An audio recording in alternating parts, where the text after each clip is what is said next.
ਸਤਿ ਸ਼੍ਰੀ ਅਕਾਲ ਦੋਸਤੋ। ਅਸਲ ਜ਼ਿੰਦਗੀ ਕੀ ਹੈ? ਸਾਡੀ ਆਮ ਜ਼ਿੰਦਗੀ ਵਿੱਚ ਕਾਫੀ ਉਤਰਾਅ ਚੜ੍ਹਾਅ ਆਉਂਦੇ ਰਹਿੰਦੇ ਹਨ, ਤਾਂ ਸਾਨੂੰ ਉਸ ਸਮੇਂ ਘਬਰਾਉਣਾ ਨਹੀਂ ਚਾਹੀਦਾ, ਸਗੋਂ ਉਸ ਦਾ ਡਟ ਕੇ ਸਾਹਮਣਾ ਕਰਨਾ ਚਾਹੀਦਾ ਹੈ। ਅਸੀਂ ਇਸ ਕਹਾਣੀ ਰਾਹੀਂ ਜਾਣਦੇ ਹਾਂ ਕਿ ਅਸਲ ਜ਼ਿੰਦਗੀ ਕੀ ਹੈ।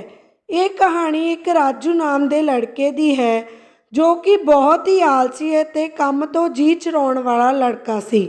ਉਹ ਆਪਣੀ ਜ਼ਿੰਦਗੀ ਵਿੱਚ ਕਾਫੀ ਨਿਰਾਸ਼ ਰਿਹਾ ਕਰਦਾ ਸੀ, ਕਿਉਂਕਿ ਹੁਣ ਤੱਕ ਉਸ ਨੇ ਕੋਈ ਵੀ ਸਫਲਤਾ ਪ੍ਰਾਪਤ ਨਹੀਂ ਸੀ ਕੀਤੀ।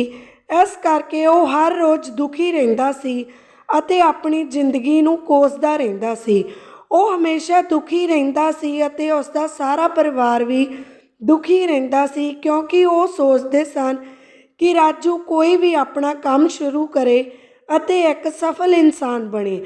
ਪਰ ਰਾਜੂ ਆਪਣੇ ਮਾਂ-ਪਿਓ ਦੀ ਇੱਕ ਵੀ ਗੱਲ ਨਹੀਂ ਸੀ ਸੁਣਦਾ ਅਤੇ ਉਹਨਾਂ ਦੀ ਗੱਲ ਨੂੰ ਅਣਸੁਣਿਆ ਕਰ ਦਿੰਦਾ ਸੀ ਅਤੇ ਉਸਦੇ ਮਾਂ-ਪਿਓ ਉਸ ਨੂੰ ਬਹੁਤ ਤਾਨੇ ਮਿਹਣੇ ਮਾਰਦੇ ਸਨ, ਪਰ ਉਸਦੇ ਕੰਨ ਉੱਤੇ ਜੂੰ ਨਹੀਂ ਸੀ ਸਰਕਦੀ ਅਤੇ ਉਸ ਉੱਪਰ ਕੋਈ ਵੀ ਅਸਰ ਨਹੀਂ ਸੀ ਹੁੰਦਾ।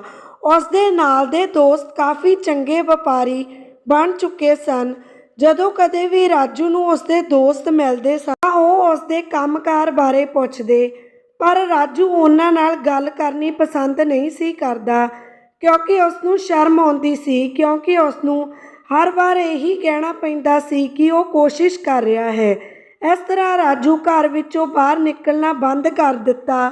ਮਨ ਅੰਦਰੋਂ ਅੰਦਰੀ ਦੁਖੀ ਰਹਿਣ ਲੱਗਾ, ਕਿਉਂਕਿ ਉਹ ਇਹ ਸੋਚਦਾ ਸੀ ਕਿ ਉਸਨੂੰ ਉਸਦੇ ਕੰਮ ਬਾਰੇ ਕੋਈ ਵੀ ਨਾ ਪੁੱਛੇ। ਰਾਜੂ ਨੂੰ ਇਹ ਮਹਿਸੂਸ ਹੋਣ ਲੱਗਾ ਕਿ ਉਹ ਧਰਤੀ ਉੱਪਰ ਬੋਝ ਹੈ ਅਤੇ ਉਸਨੂੰ ਇਕੱਲਾਪਣ ਵੀ ਖਾਣ ਲੱਗਾ। ਉਹ ਹੁਣ ਇਕੱਲਾ ਰਹਿ ਗਿਆ ਅਤੇ ਉਸਦੇ ਨਾਲ ਦੇ ਭੈਣ ਭਰਾ ਸਭ ਆਪਣੇ ਕੰਮਾਂ ਕਾਰਾਂ ਵਿੱਚ ਲੱਗ ਪਏ ਸਨ। ਇਕੱਲਾਪਣ ਕਰਕੇ ਉਹ ਰੋਂਦਾ ਰਹਿੰਦਾ ਅਤੇ ਪਰਮਾਤਮਾ ਨੂੰ ਇਸ ਕਾਰਨ ਪਿੱਛੇ ਦੋਸ਼ੀ ਠਹਿਰਾਉਣ ਲੱਗਾ। ਇਸ ਤਰ੍ਹਾਂ ਇੱਕ ਦਿਨ ਰਾਜੂ ਘਰ ਤੋਂ ਬਾਹਰ ਨਿਕਲਿਆ ਅਤੇ ਆਪਣੇ ਮਨ ਨਾਲ ਹੀ ਗੱਲਾਂ ਕਰਦਾ ਜਾ ਰਿਹਾ ਸੀ ਕਿ ਉਸਨੂੰ ਰਾਸਤੇ ਵਿੱਚ ਕੁਝ ਸਾਧੂ ਮਿਲੇ, ਜੋ ਕਿ ਲੋਕਾਂ ਨੂੰ ਕੁਝ ਪ੍ਰਵਚਨ ਦੇ ਰਹੇ ਸਨ। ਰਾਜੂ ਕੁਝ ਸਮੇਂ ਦੇ ਲਈ ਆਪਣਾ ਮੂੰਹ ਛੁਪਾ ਕੇ ਉੱਥੇ ਖੜਾ ਹੋ ਗਿਆ ਅਤੇ ਸਾਧੂਆਂ ਦੇ ਬਚਨ ਸੁਣਨ ਲੱਗਾ। ਅਤੇ ਸਾਧੂ ਲੋਕਾਂ ਨੂੰ ਬਚਨ ਦੇ ਰਹੇ ਸਨ ਕਿ ਦੁੱਖ ਹੀ ਸਾਡਾ ਸਭ ਤੋਂ ਵੱਡਾ ਮਿੱਤਰ ਹੈ, ਕਿਉਂਕਿ ਦੁੱਖ ਵਿੱਚ ਹੀ ਅਸੀਂ ਸਭ ਕੁਝ ਸਿੱਖਦੇ ਹਾਂ ਅਤੇ ਆਪਣੇ ਜੀਵਨ ਵਿੱਚ ਸਫਲਤਾ ਪ੍ਰਾਪਤ ਕਰਦੇ ਹਾਂ, ਕਿਉਂਕਿ ਦੁੱਖ ਸਾਡੀ ਜ਼ਿੰਦਗੀ ਵਿੱਚ ਇੱਕ ਗੁਰੂ ਦੀ ਤਰ੍ਹਾਂ ਹੈ, ਜਿਸ ਤੋਂ ਸਿੱਖਣ ਲਈ ਸਾਨੂੰ ਬਹੁਤ ਕੁਝ ਮਿਲਦਾ ਹੈ ਅਤੇ ਅਸੀਂ ਆਪਣੇ ਜੀਵਨ ਵਿੱਚ ਸਫਲਤਾ ਪ੍ਰਾਪਤ ਕਰਦੇ ਹਾਂ। ਉਹ ਦੱਸ ਰਹੇ ਸਨ ਕਿ ਜੇਕਰ ਅਸੀਂ ਆਪਣੇ ਦੁੱਖਾਂ ਨੂੰ ਲੈ ਕੇ ਰੋਣ ਲੱਗ ਜਾਈਏ ਤਾਂ ਸਾਨੂੰ ਕੋਈ ਵੀ ਲਾਭ ਨਹੀਂ ਹੋਏਗਾ ਅਤੇ ਅਸੀਂ ਦਿਨ ਬ ਦਿਨ ਕਮਜ਼ੋਰ ਹੋ ਜਾਵਾਂਗੇ। ਇਸ ਤਰ੍ਹਾਂ ਰਾਜੂ ਕੁਝ ਸਮੇਂ ਬਾਅਦ ਉਹਨਾਂ ਸਾਧੂਆਂ ਕੋਲ ਜਾਂਦਾ ਹੈ ਅਤੇ ਉਹਨਾਂ ਨੂੰ ਰਾਜੂ ਮੱਥਾ ਟੇਕਦਾ ਹੈ ਅਤੇ ਪੁੱਛਦਾ ਹੈ ਕਿ ਉਸ ਸਮੇਂ ਤੁਸੀਂ ਸੰਗਤ ਨੂੰ ਦੱਸ ਰਹੇ ਸੀ ਕਿ ਦੁੱਖ ਹੀ ਸਭ ਤੋਂ ਵੱਡਾ ਸਾਥੀ ਹੈ, ਪਰ ਮੈਨੂੰ ਤਾਂ ਦੁੱਖਾਂ ਵਿੱਚੋਂ ਕੋਈ ਸੁੱਖ ਨਹੀਂ ਮਿਲਿਆ। ਮੈਂ ਦੁੱਖ ਨੂੰ ਕਿਵੇਂ ਵਧੀਆ ਕਹਿ ਸਕਦਾ ਹਾਂ? ਲੋਕ ਮੈਨੂੰ ਤਾਨੇ ਮਾਰਦੇ ਹਨ ਕਿ ਤੂੰ ਜ਼ਿੰਦਗੀ ਵਿੱਚ ਕੀ ਹਾਸਲ ਕੀਤਾ ਹੈ।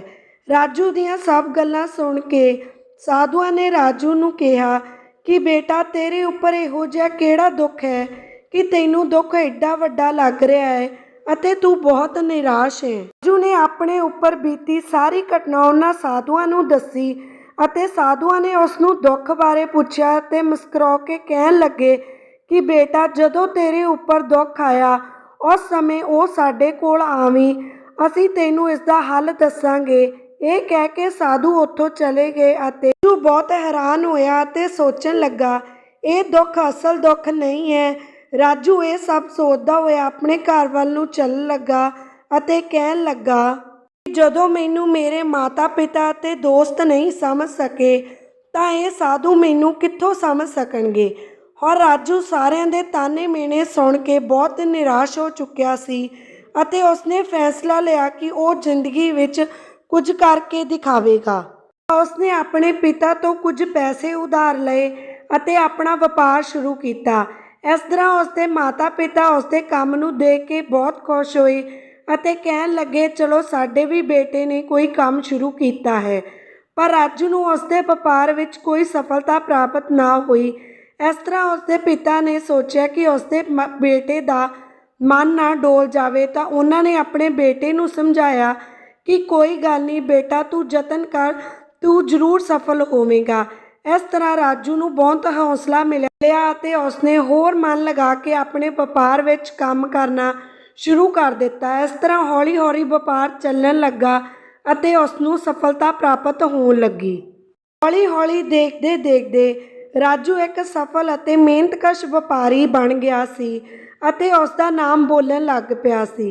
ਇਸ ਤਰ੍ਹਾਂ ਉਸਦੇ ਮਾਤਾ ਪਿਤਾ ਅਤੇ ਹੋਰ ਦੋਸਤ ਵੀ ਬਹੁਤ ਖੁਸ਼ ਹੋਏ ਅਤੇ ਜੋ ਲੋਕ ਉਸ ਨੂੰ ਬੁਲਾਉਣਾ ਵੀ ਪਸੰਦ ਨਹੀਂ ਸੀ ਕਰਦੇ, ਹੁਣ ਉਹ ਉਸਦੇ ਘਰੇ ਆ ਕੇ ਉਸ ਨੂੰ ਬੁਲਾਉਂਦੇ ਸਨ ਅਤੇ ਉਸਦੀ ਚਿੰਤਾ ਕਰਦੇ ਸਨ ਅਤੇ ਉਸਦੇ ਕੰਮ ਦੀ ਵੀ ਕਾਫੀ ਤਾਰੀਫ ਕਰਦੇ ਸਨ।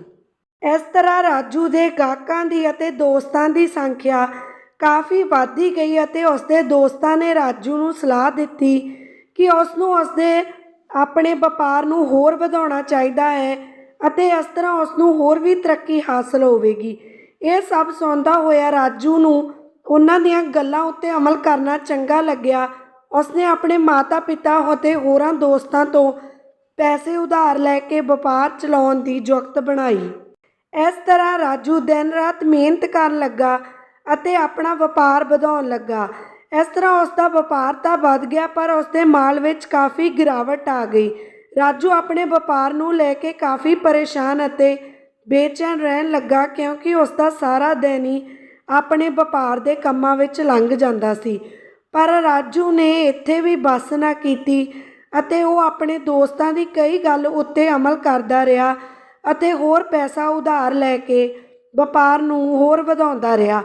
ਪਰ ਹੁਣ ਉਸਦੇ ਮਾਲ ਵਿੱਚ ਉਹ ਗੱਲ ਨਾ ਰਹੀ। ਇਸ ਤਰ੍ਹਾਂ ਰਾਜੂ ਕਾਫੀ ਪਰੇਸ਼ਾਨ ਰਹਿਣ ਲੱਗਾ ਅਤੇ ਦਿਨ ਉਹ ਆਪਣੇ ਨਗਰ ਵਿੱਚੋਂ ਲੰਘ ਰਿਹਾ ਸੀ ਤਾਂ ਉਸਦੀ ਨਿਗਾਹ ਉਹਨਾਂ ਸਾਧੂਆਂ ਉੱਤੇ ਪਈ ਤਾਂ ਰਾਜੂ ਉਹਨਾਂ ਸਾਧੂਆਂ ਕੋਲ ਗਿਆ ਅਤੇ ਕਹਿਣ ਲੱਗਾ ਕਿ ਹੇ ਸਾਧੂ, ਮੈਂ ਅੱਜ ਵੀ ਬਹੁਤ ਪਰੇਸ਼ਾਨ ਹਾਂ। ਮੇਰੇ ਕੋਲ ਸਭ ਕੁਝ ਹੁੰਦੇ ਹੋਏ ਵੀ ਮੈਂ ਬਹੁਤ ਦੁਖੀ ਹਾਂ ਅਤੇ ਬਹੁਤ ਬੇਚੈਨ ਹਾਂ। ਉਸ ਸਮੇਂ ਸਾਧੂਆਂ ਨੇ ਰਾਜੂ ਨੂੰ ਕਿਹਾ ਕਿ ਬੇਟਾ, ਜਦੋਂ ਤੁਸੀਂ ਪਹਿਲਾਂ ਵੀ ਆਏ ਸੀ ਉਸ ਸਮੇਂ ਵੀ ਤੂੰ ਬਹੁਤ ਦੁਖੀ ਸੀ ਅਤੇ ਹੁਣ ਵੀ ਤੂੰ ਬਹੁਤ ਦੁਖੀ ਹਾਂ, ਪਰ ਪਹਿਲਾਂ ਵਾਲੇ ਦੁੱਖ ਤੋਂ ਤੂੰ ਕੀ ਸਿੱਖਿਆ ਹੈ? ਤਾਂ ਰਾਜੂ ਕਹਿੰਦਾ ਹੈ ਕਿ ਹੇ ਮਹਾਰਾਜ, ਮੈਨੂੰ ਮੇਰੇ ਦੁੱਖ ਨੇ ਇਹ ਸਿਖਾਇਆ ਹੈ ਕਿ ਸਾਨੂੰ ਕਦੇ ਵੀ ਹਾਰਨਾ ਨਹੀਂ ਚਾਹੀਦਾ, ਸਾਨੂੰ ਹਮੇਸ਼ਾ ਮਿਹਨਤ ਕਰਨੀ ਚਾਹੀਦੀ ਹੈ ਅਤੇ ਕੁਝ ਸੋਚਣ ਨਾਲ ਕੁਝ ਵੀ ਨਹੀਂ ਹੁੰਦਾ। ਤੁਹਾਨੂੰ ਜ਼ਿੰਦਗੀ ਵਿੱਚ ਇੱਦਾਂ ਕਿਉਂ ਨਾ ਲੱਗਣ ਲੱਗੇ ਕਿ ਤੁਸੀਂ ਕੁਝ ਵੀ ਹਾਸਲ ਨਹੀਂ ਕੀਤਾ, ਪਰ ਤੁਹਾਨੂੰ ਫਿਰ ਵੀ ਹੌਸਲਾ ਨਹੀਂ ਛੱਡਣਾ ਚਾਹੀਦਾ ਅਤੇ ਮਿਹਨਤ ਕਰਨੀ ਚਾਹੀਦੀ ਹੈ। ਸਾਨੂੰ ਇਹ ਨਹੀਂ ਸੋਚਣਾ ਚਾਹੀਦਾ ਕਿ ਜਦੋਂ ਤੱਕ ਅਸੀਂ ਸਫਲਤਾ ਹਾਸਲ ਨਹੀਂ ਕਰਦੇ, ਸਾਨੂੰ ਕਦੇ ਵੀ ਕੰਮ ਨੂੰ ਅੱਧ ਵਿਚਕਾਰ ਵਿੱਚ ਨਹੀਂ ਛੱਡਣਾ ਚਾਹੀਦਾ। ਸਾਨੂੰ ਇਹ ਵਿਸ਼ਵਾਸ ਆਪਣੇ ਮਨ ਵਿੱਚ ਬਣਾ ਕੇ ਚੱਲਣਾ ਚਾਹੀਦਾ ਹੈ ਕਿ ਮੈਂ ਇੱਕ ਨਾ ਇੱਕ ਦਿਨ ਜ਼ਰੂਰ ਸਫਲ ਹੋਵਾਂਗਾ। ਇਹ ਸਭ ਸੁਣ ਕੇ ਸਾਧੂ ਮੁਸਕਰਾਉਂਦੇ ਹੋਏ ਚਲੇ ਗਏ ਅਤੇ ਕਹਿਣ ਲੱਗੇ ਕਿ ਬੇਟਾ, ਜਦੋਂ ਤੇਰੀ ਜ਼ਿੰਦਗੀ ਵਿੱਚ ਅਸਲ ਦੁੱਖ ਆਇਆ ਅਸੀਂ ਤੇਰੀ ਮਦਦ ਜ਼ਰੂਰ ਕਰਾਂਗੇ। ਰਾਜੂ ਫਿਰ ਬਹੁਤ ਨਿਰਾਸ਼ ਹੋਇਆ ਅਤੇ ਸੋਚਣ ਲੱਗਾ ਕਿ ਉਸਨੇ ਜੋ ਹੁਣ ਦੁੱਖ ਦੇਖਿਆ ਹੈ ਉਹ ਅਸਲ ਦੁੱਖ ਨਹੀਂ ਹੈ। ਹੁਣ ਇਹ ਸਭ ਸੋਚ ਹੀ ਰਿਹਾ ਸੀ ਤਾਂ ਸਾਧੂ ਉਸ ਕੋਲ ਆਉਂਦੇ ਹਨ ਅਤੇ ਉਸ ਨੂੰ ਸੋਨੇ ਦਾ ਭਰਿਆ ਹੋਇਆ ਘੜਾ ਦੇ ਦਿੰਦੇ ਹਨ। ਉਹ ਸਾਧੂ ਰਾਜੂ ਨੂੰ ਕਹਿੰਦੇ ਹਨ ਕਿ ਇਸ ਘੜੇ ਨੂੰ ਮਿੱਟੀ ਵਿੱਚ ਦੱਬ ਦੇ ਅਤੇ ਜਦੋਂ ਸਾਨੂੰ ਇਸ ਦੀ ਲੋੜ ਹੋਵੇਗੀ ਅਸੀਂ ਇਹ ਘੜਾ ਇੱਥੋਂ ਕੱਢ ਲਵਾਂਗੇ। ਤਾਂ ਰਾਜੂ ਗੁਰੂਆਂ ਦੇ ਬਚਨ ਨੂੰ ਮੰਨਦਾ ਹੋਇਆ ਉਸ ਘੜੇ ਨੂੰ ਉੱਥੇ ਦੱਬ ਕੇ ਚਲਾ ਜਾਂਦਾ ਹੈ। ਇਸ ਤਰ੍ਹਾਂ ਰਾਜੂ ਦਾ ਵਪਾਰ ਦਿਨ ਬ ਦਿਨ ਘਟਦਾ ਗਿਆ ਅਤੇ ਉਸ ਦਾ ਉੱਪਰ ਕਾਫੀ ਕਰਜ਼ਾ ਹੋ ਗਿਆ। ਰਾਜੂ ਇਹ ਸੋਚ ਰਿਹਾ ਸੀ ਕਿ ਉਹ ਆਪਣੇ ਦੋਸਤਾਂ ਦਾ ਕਰਜ਼ਾ ਹੌਲੀ ਹੌਲੀ ਕਰਕੇ ਉਤਾਰ ਦੇਵੇਗਾ, ਪਰ ਸਭ ਕੁਝ ਇਸ ਦੇ ਉਲਟ ਹੋਇਆ। ਉਸਦੇ ਦੋਸਤ ਉਸ ਕੋਲੋਂ ਆਪਣੇ ਉਧਾਰ ਦਿੱਤੇ ਪੈਸੇ ਮੰਗਣ ਆ ਗਏ ਤਾਂ ਰਾਜੂ ਨੇ ਜਦੋਂ ਉਹਨਾਂ ਤੋਂ ਥੋੜੇ ਦਿਨਾਂ ਦੀ ਮੌਲਤ ਮੰਗੀ ਤਾਂ ਉਸਦੇ ਦੋਸਤਾਂ ਨੇ ਉਸ ਨੂੰ ਉਹ ਮੌਲਤ ਨਾ ਦਿੱਤੀ ਅਤੇ ਉਸ ਨੂੰ ਜਾਨੋਂ ਮਾਰਨ ਦੀ ਧਮਕੀ ਦੇਣ ਲੱਗੇ। ਉਸ ਸਮੇਂ ਰਾਜੂ ਨੂੰ ਮਹਿਸੂਸ ਹੋਇਆ ਕਿ ਜੋ ਦੋਸਤ ਮੇਰੇ ਇੰਨੇ ਕਰੀਬ ਸਨ ਉਹ ਹੀ ਅੱਜ ਮੇਰੇ ਦੁਸ਼ਮਣ ਬਣ ਚੁੱਕੇ ਹਨ। ਜਦੋਂ ਰਾਜੂ ਨੇ ਆਪਣੇ ਮਾਤਾ ਪਿਤਾ ਤੋਂ ਮਦਦ ਮੰਗੀ ਤਾਂ ਉਹ ਕਹਿਣ ਲੱਗੇ ਕਿ ਹੁਣ ਉਹਨਾਂ ਕੋਲ ਕੋਈ ਵੀ ਰਕਮ ਨਹੀਂ ਬਚੀ ਹੈ ਅਤੇ ਜੇਕਰ ਉਹਨਾਂ ਦਾ ਘਰ ਵੀ ਵਿਕ ਗਿਆ ਤਾਂ ਉਹ ਕਿੱਥੇ ਜਾਣਗੇ। ਰਾਜੂ ਬਹੁਤ ਨਿਰਾਸ਼ ਹੋ ਕੇ ਘਰੋਂ ਚਲਾ ਗਿਆ ਅਤੇ ਮਨ ਹੀ ਮਨ ਸੋਚਣ ਲੱਗਾ ਕਿ ਹੁਣ ਉਹ ਕੀ ਕਰੇਗਾ। ਤਾਂ ਉਹ ਇੱਕ ਬਹੁਤ ਹੀ ਉੱਚੀ ਪਹਾੜੀ ਉੱਤੇ ਚਲਾ ਗਿਆ ਅਤੇ ਫਿਰ ਉਸ ਨੂੰ ਉਹਨਾਂ ਸਾਧੂਆਂ ਦੀ ਕਹੀ ਗੱਲ ਯਾਦ ਆਈ ਕਿ ਉਹਨਾਂ ਨੇ ਕਿਹਾ ਸੀ ਕਿ ਜਦੋਂ ਕੋਈ ਵੱਡਾ ਦੁੱਖ ਆਵੇ ਤਾਂ ਉਹ ਉਹਨਾਂ ਕੋਲ ਆ ਕੇ ਉਸ ਦਾ ਹੱਲ ਪੁੱਛ ਸਕਦਾ ਹੈ। ਰਾਜੂ ਉਹਨਾਂ ਸਾਧੂਆਂ ਕੋਲ ਜਾਂਦਾ ਹੈ ਅਤੇ ਆਪਣੇ ਨਾਲ ਬੀਤੀ ਹੋਈ ਸਾਰੀ ਗੱਲ ਦੱਸਦਾ ਹੈ। ਇਸ ਤਰ੍ਹਾਂ ਰਾਜੂ ਨੂੰ ਉਹ ਕਹਿੰਦੇ ਹਨ ਕਿ ਜਦੋਂ ਤੇਰੀ ਜ਼ਿੰਦਗੀ ਵਿੱਚ ਅਸਲ ਦੁੱਖ ਆਵੇ ਉਸ ਸਮੇਂ ਸਾਡੇ ਕੋਲ ਆਵੀਂ। ਤਾਂ ਰਾਜੂ ਦੇ ਸਬਰ ਦਾ ਬੰਨ ਟੁੱਟ ਜਾਂਦਾ ਹੈ ਅਤੇ ਉਹ ਸਾਧੂਆਂ ਨੂੰ ਕਹਿੰਦਾ ਹੈ ਕਿ ਇਸ ਤੋਂ ਵੱਡਾ ਦੁੱਖ ਹੋਰ ਕੀ ਹੋਵੇਗਾ। ਤਾਂ ਸਾਧੂਆਂ ਨੇ ਉਸ ਨੂੰ ਜੋ ਸੋਨੇ ਦਾ ਘੜਾ ਦੱਬਿਆ ਸੀ ਉਹ ਦੇ ਦਿੱਤਾ ਅਤੇ ਇਸ ਤਰ੍ਹਾਂ ਰਾਜੂ ਨੇ ਸਾਰਾ ਕਰਜ਼ਾ ਉਤਾਰ ਦਿੱਤਾ ਅਤੇ ਫਿਰ ਤੋਂ ਇੱਕ ਸਫਲ ਵਪਾਰੀ ਬਣ ਗਿਆ। ਅਚਾਨਕ ਉਸਦੇ ਮਾਤਾ ਪਿਤਾ ਦੀ ਮੌਤ ਹੋ ਗਈ ਤਾਂ ਰਾਜੂ ਬਹੁਤ ਹੀ ਨਿਰਾਸ਼ ਰਹਿਣ ਲੱਗਾ ਕਿਉਂਕਿ ਉਹ ਆਪਣੇ ਮਾਤਾ ਪਿਤਾ ਨੂੰ ਬਹੁਤ ਪਿਆਰ ਕਰਦਾ ਸੀ ਅਤੇ ਉਸਦੇ ਕੋਲ ਹੁਣ ਸਭ ਕੁਝ ਹੋਣ ਦੇ ਬਾਵਜੂਦ ਵੀ ਉਹ ਕਾਫੀ ਦੁਖੀ ਅਤੇ ਚਿੰਤਿਤ ਸੀ। ਫਿਰ ਉਸ ਤੋਂ ਸਾਧੂਆਂ ਕੋਲ ਗਿਆ ਤਾਂ ਸਾਧੂ ਉਸ ਨੂੰ ਪੁੱਛਦੇ ਹਨ ਹੁਣ ਹੋਰ ਕੀ ਦੁੱਖ ਆ ਗਿਆ ਹੈ। ਤਾਂ ਉਹ ਦੱਸਦਾ ਹੈ ਕਿ ਮਹਾਰਾਜ ਹੋਰ ਤਾਂ ਸਭ ਕੁਝ ਠੀਕ ਹੈ ਪਰ ਅੱਜ ਮੇਰੇ ਮਾਤਾ ਪਿਤਾ ਦੀ ਮੌਤ ਹੋ ਗਈ ਹੈ ਅਤੇ ਮੈਂ ਬਹੁਤ ਹੀ ਇਕੱਲਾਪਨ ਮਹਿਸੂਸ ਕਰ ਰਿਹਾ ਹਾਂ। ਉਸ ਸਮੇਂ ਸਾਧੂ ਰਾਜੂ ਨੂੰ ਦੱਸਦੇ ਹਨ ਕਿ ਸਾਨੂੰ ਅਸਲ ਜ਼ਿੰਦਗੀ ਦੀ ਸੱਚਾਈ ਬਾਰੇ ਪਤਾ ਹੀ ਨਹੀਂ। ਅਸੀਂ ਹਮੇਸ਼ਾ ਹੀ ਆਪਣੀਆਂ ਮਨੋਕਾਮਨਾ ਨੂੰ ਪੂਰਾ ਕਰਨ ਵਿੱਚ ਆਪਣੀ ਜ਼ਿੰਦਗੀ ਨੂੰ ਬਤੀਤ ਕਰ ਦਿੰਦੇ ਹਾਂ ਅਤੇ ਜਦੋਂ ਸੁੱਖ ਪ੍ਰਾਪਤ ਕਰਨਾ ਚਾਹੁੰਦੇ ਹਾਂ ਉਹ ਸਾਡੇ ਕੋਲ ਨਹੀਂ ਹੁੰਦਾ। ਸੋ ਇਸ ਕਰਕੇ ਸਾਨੂੰ ਆਪਣੀ ਊਰਜਾ ਨੂੰ ਵਿਅਰਥ ਕੰਮਾਂ ਤੋਂ ਨਸ਼ਟ ਕਰਨ ਦੀ ਬਜਾਏ ਕਿਸੇ ਚੰਗੇ ਕੰਮ ਕਰਕੇ ਬਣਾਉਣੇ ਚਾਹੀਦੇ ਹਨ। ਸੋ ਦੋਸਤੋ ਤੁਹਾਨੂੰ ਇਹ ਕਹਾਣੀ ਕਿਵੇਂ ਦੀ ਲੱਗੀ ਲਾਈਕ ਕਮੈਂਟ ਅਤੇ ਸ਼ੇਅਰ ਕਰਕੇ ਜ਼ਰੂਰ ਦੱਸਣਾ ਅਤੇ ਚੈਨਲ ਨੂੰ ਸਬਸਕ੍ਰਾਈਬ ਕਰਨਾ ਨਾ ਭੁੱਲਣਾ। ਮਿਲਦੇ ਹਾਂ ਇੱਕ ਨਵੀਂ ਵੀਡੀਓ ਦੇ ਨਾਲ। ਤਦ ਤੱਕ ਸਤਿ ਸ਼੍ਰੀ ਅਕਾਲ।